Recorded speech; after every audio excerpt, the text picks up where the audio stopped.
much for giving me this opportunity to talk about NSDC and how and what we are trying to do in the higher education space as far as enhancing skill development opportunities are concerned. Before I start with today's presentation, I'd like to showcase a small video. So sir, I'll request for 1 minute of extra time for myself so that the video can also be played.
We're all aware of it that our Prime Minister, Mr. Narendra Modi, is very keen on skill development. And this is precisely what he's been talking about in most of his addresses to the nation. That we are a youthful nation, our youth are our strength. The world and India needs a skilled workforce. Let us youth get skills, those skills can contribute towards a strong India. While the other countries are getting older, by 2020, India will have 49% of its workforce, which will be youth. So therefore, it's all the more our responsibility that what we are doing in order to forge youth, inculcate and develop their skills. Everybody has potential. We're all aware of it. We keep hearing the data almost every day. 2% of workforce are vocationally trained. The rest are not. We have 85% of the engineers who are unemployable. So we have the data with us. We know where the problem statement is. We have a huge responsibility to bridge the gap between industry and academia. But while talking about it, we need to find a solution to that as well. So while we know that we have a problem, there is also a solution attached to it. And what is that solution? We have to integrate. We have to make an effort to integrate skill development into the curriculum for the students, for the benefit of the students. So we've done a couple of pilots, and based on the learnings that we have developed, we are working with close to about 31 universities as of today, and there are many more that we are in discussion with. They have all realized the value and importance of skill development. And let me share with you happily that all the vice chancellors, all the deans, all the college staff of various universities who are working with us. They're working day and night so that skill development can be a part of the curriculum. Credits are allocated, and there are trainings which are happening across these colleges. Just some more data for you all. I think we're all aware of it, needless to say, what the requirement is. We know that we have about 56% of school dropout. 54% of the youth believe in post-secondary studies, which will improve their employment opportunities. Educationists definitely believe, they agree to it, that skill development is very important. And of course, we have an industry perspective also, where 53% of employers feel that in order to bridge the gap, if there is some sort of skill development provided during their college time, it definitely enhances the skills of the person when they come on board, when they are selected during the interviews and they are put on billable projects. Education, attitude, skills leads to employment.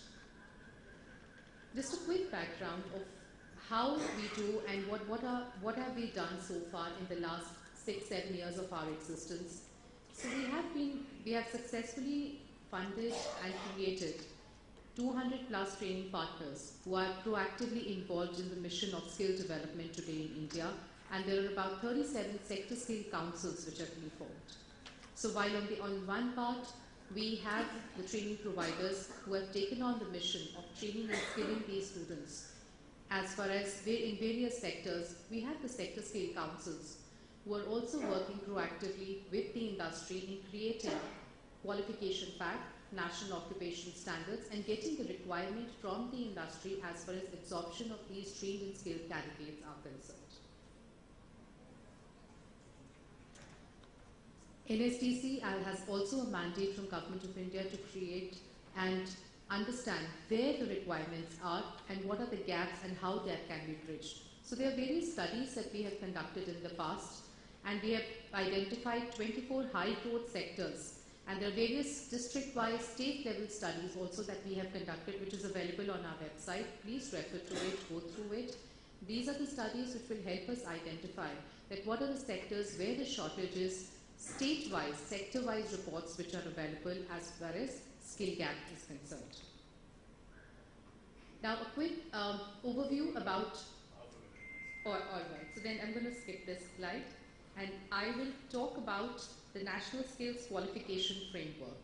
Now when we look at the academic levels, we have 10 levels that have been identified, and there are 10 corresponding levels of National Skills Qualification Framework. However, the interpretation of both is different.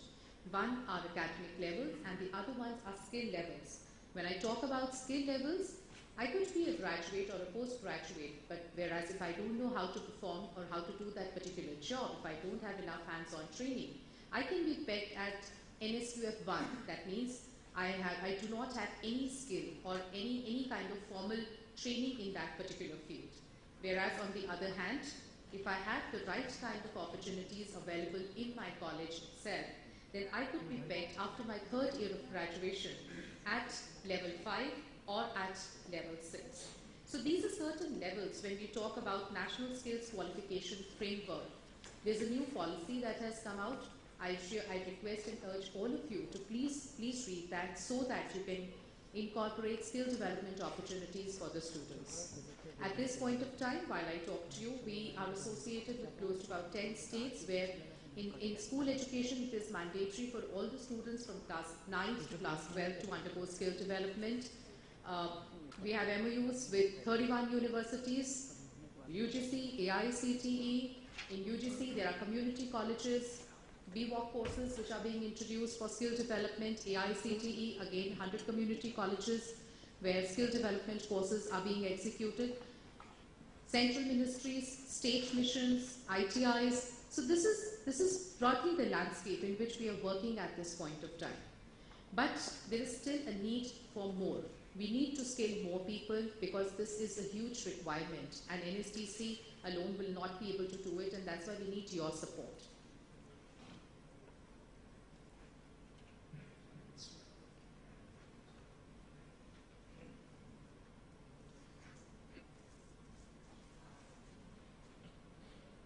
So while I talk about the national occupation standards which have been created, keeping in perspective the requirement of the Indian market, we are also working with a couple of international bodies where we have signed MOUs with Australia and with Canada, and we are working on transnational standards.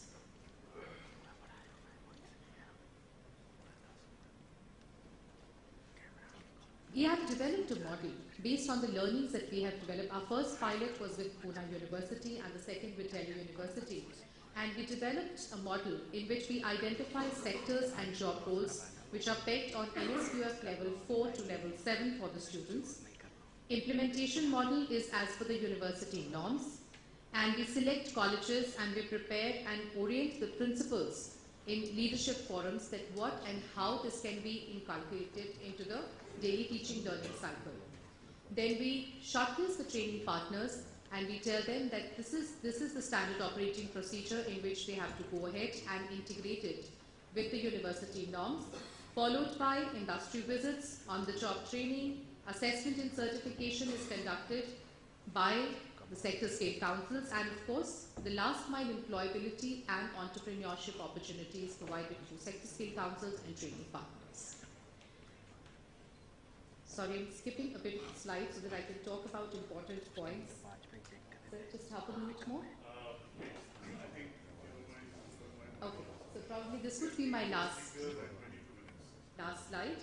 So if I talk about the certificate that is given to the student, it's very clearly, it is endorsed by the industry, where the industry gives a complete certificate and a skill card to the student, and the student can go wherever you go along with your resume. The student can attach it, and it definitely enhances the employability prospects of the student.